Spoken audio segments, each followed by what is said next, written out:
Memperingati hari ulang tahun Taman Pendidikan 45 ke-60, sekolah menggelar perayaan dan penampilan bakat peserta didik.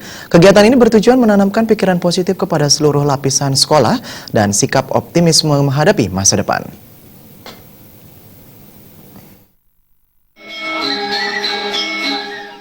Perayaan hari ulang tahun Yayasan sekaligus menyambut Hari Kemerdekaan Republik Indonesia digelar rutin selama 60 tahun terakhir.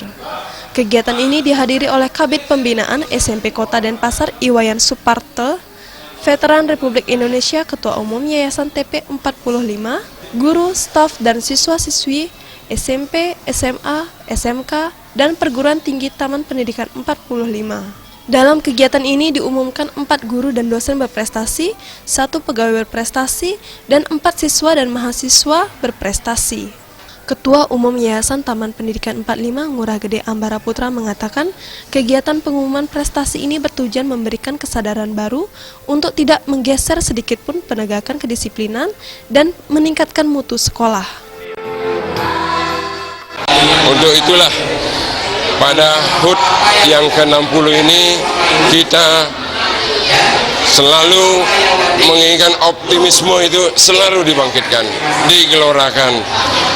Kita jadikan HUT yang ke-60 ini suatu kesadaran baru untuk tidak bergeser sedikit pun, menegakkan disiplin dan meningkatkan mutu pendidikan agar sesuai dengan cita-cita pendiri daripada Yayasan Taman Pendidikan ini.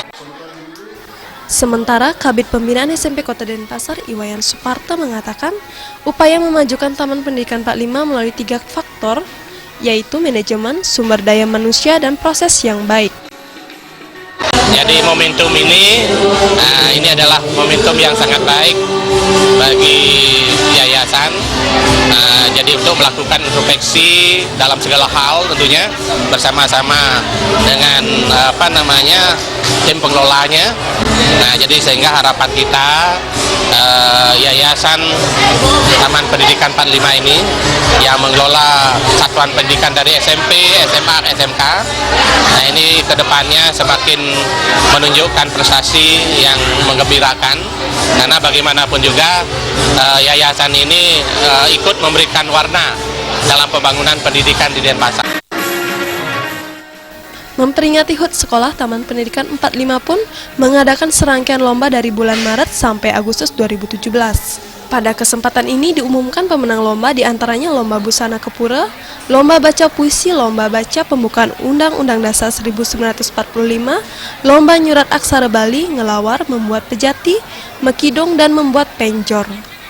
Selanjutnya, cindera mata diserahkan kepada Veteran Republik Indonesia sebagai tanda jasa perjuangan untuk kemerdekaan Republik Indonesia. Acara ditutup dengan menampilkan band Taman Pendidikan 45. Alit Setiawan, Bali TV.